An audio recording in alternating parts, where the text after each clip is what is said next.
Hello everyone, welcome again. Today we are going to start a new topic, that is hydrides of group 15 elements. तो hydrides क्या होते हैं? Hydrides are the binary compounds of hydrogen. तो इस video में हम पढ़ेंगे characteristics of hydrides. तो आइए चलते हैं कंप्यूटर स्क्रीन पर. Hydrides of group 15 elements. General formula of hydrides of group 15 elements is MH3, where M is central atom and H is hydrogen atom. That is ammonia, phosphine, arsine, stilbene and bismuthine.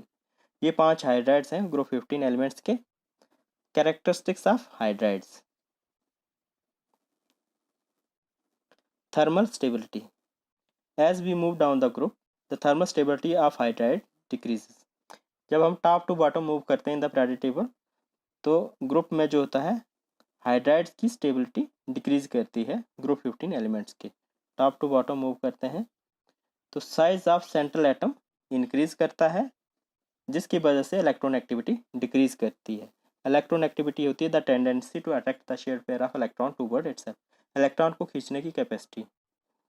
तो जिसकी वजह से क्या होगा, size increase होगा तो electron activity decrease होगी, जिसकी वजह से बॉन्ड स्ट्रेंथ डिक्रीज होगी. जब बॉन्ड स्ट्रेंथ डिक्रीज होगी तो थर्मल स्टेबिलिटी टूवर्ड हीट जो है डिक्रीज होगी, इजिली टूट जाएंगे बॉन्ड्स. फॉर एग्जांपल अमोनिया की बात करते हैं. 3 हाइड्रोजन जुड़े हैं और जब central atom more electron active है तो जो शेयर्ड पेयर इलेक्ट्रॉन होंगे वो टूवर्ड सेंट्रल एटम होंगे, जिसकी वजह से हाइड्रोजन टाइटली बॉन्ड होगा सेंट्रल एटम के साथ. लेकिन डाउन द ग्रुप जो है इलेक्ट्रॉन एक्टिविटी डिक्रीज होती है, साइज इंक्रीज होता है, जिसकी वजह से स्टेबिलिटी डिक्रीज होती है, बॉन्ड स्ट्रेंथ डिक्रीज होती है. सेकंड है बॉन्ड एंगल. बॉन्ड एंगल जो है हाइड्राइड्स का, these hydrides are covalent in nature. ये कोवलेंट कंपाउंड्स है, म्यूचुअल शेयरिंग ऑफ इलेक्ट्रॉन से बने हैं and pyramidal in structure. pyramidal shape होती है, स्ट्रक्चर होता है. As we move down the group bond angle decrease. Down the group move करते हैं तो बॉन्ड एंगल भी डिक्रीज करता है in a group. For example ammonia का बॉन्ड एंगल 103 है, फास्फिन का 93.5, आर्सिन का 92, इस तरह से डिक्रीज करता है अप टू 19. तो डाउन द ग्रुप जो है बॉन्ड एंगल डिक्रीज करता है. ये क्यों करता है? फॉर एग्जांपल अमोनिया की बात करते हैं. पैरामिडल स्ट्रक्चर होता है इस तरह से. 3 हाइड्रोजन बेस बनाते हैं पैरामिड का, और हाइड्रोजन जो है अपलिफ्टेड होता है फ्रॉम द बेस, और इसके टॉप पे एक लोन पेयर होता है. टोटल 4 इलेक्ट्रॉन पेयर होते हैं, जिसमें 3 बॉन्ड पेयर होते हैं और एक लोन पेयर होता है. तो जब सेंट्रल एटम जो है मोर इलेक्ट्रॉन एक्टिव होगा तो जो शेयर्ड पेयर ऑफ इलेक्ट्रॉन होगा वो टूवर्ड सेंट्रल एटम ज़्यादा अट्रैक्टेड होगा.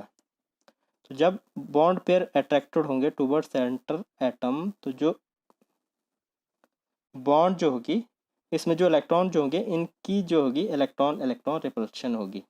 जो इलेक्ट्रॉन टूवर्ड सेंट्रल एटम आएंगे तो इनके बीच में साइज भी स्मॉल होगा, तो क्या होगा, इलेक्ट्रॉन इलेक्ट्रॉन रिपल्शन इंक्रीज होगी, जिसकी वजह से क्या होगा, रिपल्शन होने की वजह से हाइड्रोजन जो है एक दूसरे से दूर भागेंगे, तो बॉन्ड एंगल बढ़ेगा. लेकिन डाउन द ग्रुप क्या होता है, डाउन द ग्रुप मूव करते हैं तो साइज इंक्रीज करता है और इलेक्ट्रॉन एक्टिविटी डिक्रीज करती है, जिसकी वजह से क्या होगा, शेयर्ड पेयर इलेक्ट्रॉन इतने अट्रैक्टेड नहीं होंगे सेंट्रल एटम की तरफ, इतने ज़्यादा अट्रैक्टेड नहीं होंगे सेंट्रल एटम की तरफ. यहाँ पे कोई साइज जब इंक्रीज करेगा और इलेक्ट्रॉन एक्टिविटी बढ़ेगी, नाइट्रोजन की जगह जब ये एटम सब्स्टिट्यूट किए जाएंगे तो ये जो शेयर्ड पेयर इलेक्ट्रॉन होंगे ये दूर रहेंगे, थोड़ा इतने ज़्यादा अट्रैक्टेड नहीं होंगे, तो सेंटर में रहेंगे. तो इसकी वजह से क्या होगा, इलेक्ट्रॉन इलेक्ट्रॉन रिपल्शन जो है वो डिक्रीज होगी, कम होगी. तो ये बॉन्ड एंगल डिक्रीज करेगा. ये हाइड्रोजन रिपेल नहीं करेंगे एक दूसरे से. तो ये रीज़न था बॉन्ड एंगल के लिए. नेक्स्ट है बेसिक स्ट्रेंथ. बेसिक करेक्टर होता है ability to donate electron pair. Electron donate करने की कैपेसिटी को बेसिक स्ट्रेंथ कहते हैं. Due to presence of lone pair on the central atom. जैसे कि सेंट्रल एटम्स पे NH3 या PH3 सब के सब एटम्स पे क्या है, लोन पेयर ऑफ इलेक्ट्रॉन है, सब के सब हाइड्राइड्स पे. तो यहाँ पे क्या होता है, due to presence of lone pair on the central atom these hydrides are basic in nature. तो इसलिए ये बेसिक इन करेक्टर होते हैं।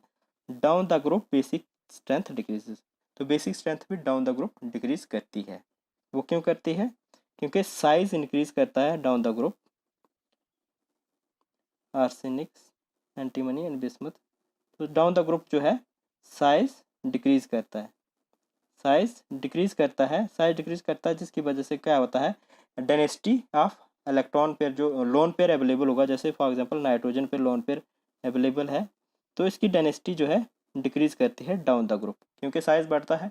तो जितनी कम डेंसिटी होगी इलेक्ट्रॉन क्लाउड की ऑन द सेंट्रल एटम, उतना ही वो वीकली डोनेट कर पाएगा, उसकी कैपेसिटी टू डोनेट इलेक्ट्रॉन जो है डिक्रीज करेगी। इसलिए down the group basic strength भी डिक्रीज करती है।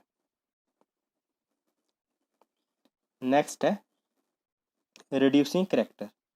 रिड्यूसिंग करेक्टर होता है to give hydrogen atom. Hydrogen atom देने की कैपेसिटी को रिड्यूसिंग करेक्टर कहते हैं। As we move down the group reducing character of this hydride increase. तो जब किसी भी रिएक्शन में ये हाइड्रोजन देते हैं तो उस करेक्टर को बोलते हैं रिड्यूसिंग करेक्टर। तो इन हाइड्राइड्स की down the group reducing character increase करता है, मीन इजिली हाइड्रोजन ये डोनेट कर सकते हैं। क्यों? क्योंकि डाउन द ग्रुप जो है साइज जो है वो इंक्रीज करेगा, तो इलेक्ट्रॉन एक्टिविटी डिक्रीज करेगी और बॉन्ड स्ट्रेंथ जो है वो भी डिक्रीज करेगी। तो बॉन्ड स्ट्रेंथ डिक्रीज करेगी, वीक हो जाएगी बॉन्ड स्ट्रेंथ, तो उससे क्या होगा, हाइड्रोजन इजिली डिसोशिएट हो जाएगा सेंट्रल एटम से, इजिली डिसोशिएट हो जाएगा। तो वो क्या होगा, गुड रिड्यूसिंग एटम एलिमेंट होगा, एलिमेंट नहीं सॉरी मॉलिक्यूल होगा, जो इजिली हाइड्रोजन एटम दे पाएगा इन हाइड्राइड्स में से। ये है रिड्यूसिंग कैरेक्टर। तो डाउन द ग्रुप जो है रिड्यूसिंग कैरेक्टर इंक्रीज करता है, क्योंकि स्टेबिलिटी डिक्रीज करती है, easily central atom hydrogen bond break हो जाता है। तो ये था रिड्यूसिंग कैरेक्टर। नेक्स्ट है melting and boiling points of hydrides.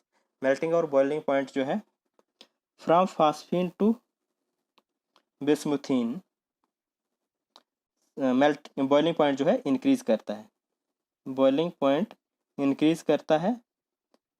लेकिन नाइट जो अमोनिया है ये यहाँ पे होना चाहिए था स्टार्ट में, लेकिन इसका सबसे ज़्यादा बॉइलिंग पॉइंट होता है अमोनिया का। ये क्यों होता है?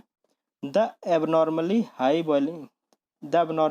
लिखना था यहाँ पे, high boiling point of ammonia is due to hydrogen bonding. Ammonia का एबनॉर्मली हाईएस्ट बॉइलिंग पॉइंट क्यों है? क्योंकि इसमें हाइड्रोजन बॉन्डिंग होती है। हाइड्रोजन बॉन्डिंग जो है स्ट्रॉन्ग अट्रैक्शन है between the molecules. As we move down the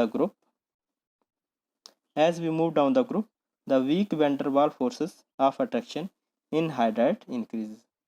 बाकियों के केस में डाउन द ग्रुप जब हम मूव करते हैं तो week van der Waals forces होती है, क्योंकि हाइड्रोजन बॉन्ड स्ट्रॉन्ग है as compare to weak van der Waals forces, तो इसलिए ये डोमिनेट कर जाता। तो अमोनिया जो है सबसे ज़्यादा स्ट्रॉन्ग बॉइलिंग पॉइंट शो करता है। इसमें मॉलिक्यूल ज़्यादा देर तक एसोसिएटेड रहते हैं और ज़्यादा एनर्जी चाहिए होगी हाइड्रोजन बॉन्ड को रिमूव करने के लिए, तोड़ने के लिए, as compare to weak van der Waals forces. तो इन बाकी के केसेस में week van der Waals forces होती है, लेकिन अमोनिया के केस में हाइड्रोजन बॉन्ड होती है।